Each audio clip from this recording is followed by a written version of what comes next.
Kusang kay sarap hangaan. Lugar na tanging bigay ng may kapal. Handa na ba kayo para sa ikalawang yugto? Tara na at kami samahan dito sa madiwatang ganda ng Agri-Farm sa Bangkuro.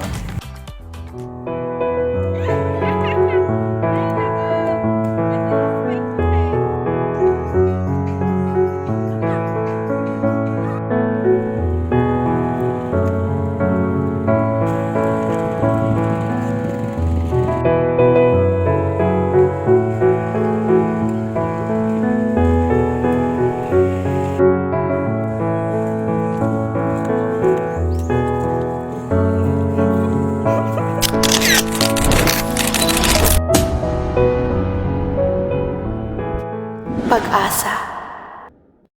Sa bawat problemang nagdaan, kusa niyang itinayo ang ating mga paa.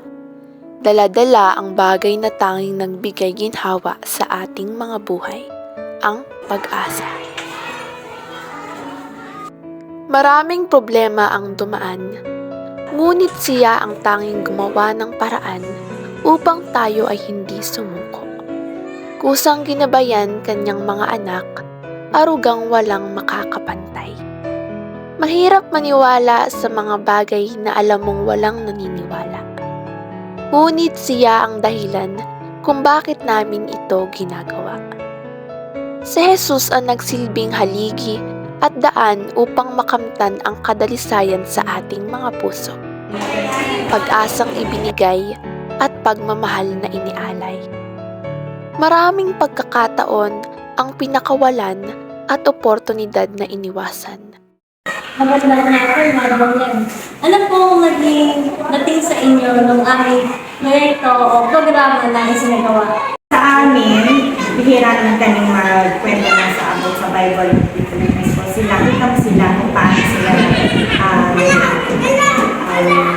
sumali sa mga talakayan, nag-participate ang bawat isa, naging active ang bawat isa. So, maganda yun na tuwing Wednesday kayo ay lumilibot para magturo ng mga ganong gawain tungkol kay God. So, okay naman. At binuo kami ng kanyang tahanan sa ngalan ng kanyang pagmamahal.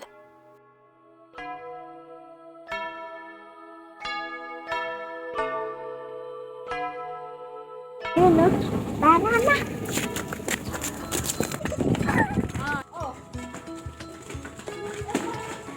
Pag-asa ang daladala sa bawat problemang kakaharapin. Ngiti ang sukli sa bawat sakit na tiniis at siya ang nagbigay buhay sa ating mundong walang kulay. Pangalan niya ay nakaukit sa ating mga puso, mga luha na siyang nagpunas at ating mga paa na siyang nagtayo. Bawat tao ay mahalaga, sa kanya ang ating tuluyan sa hangganan. At siya pa rin ang magbibigay sa atin ng lakas at ang pag-asa na ating kailangan.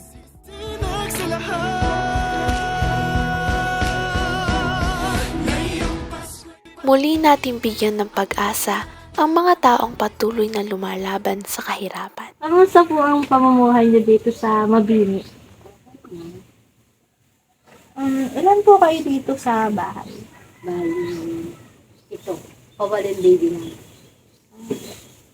Ano pong trabaho ng asawa niyo?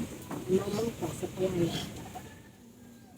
Paano niyo po nalalampasan yung mga bagyo na narating? Ngayong pong ang likod niyo po ay gubatan. Hindi pag nasira, gagawin. Ang pagtulong ay walang hinihintay na kapalit at ang Diyos ang ating tanging gabay at pag-asa na ating daladala.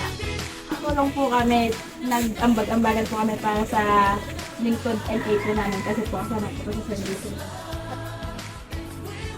Maraming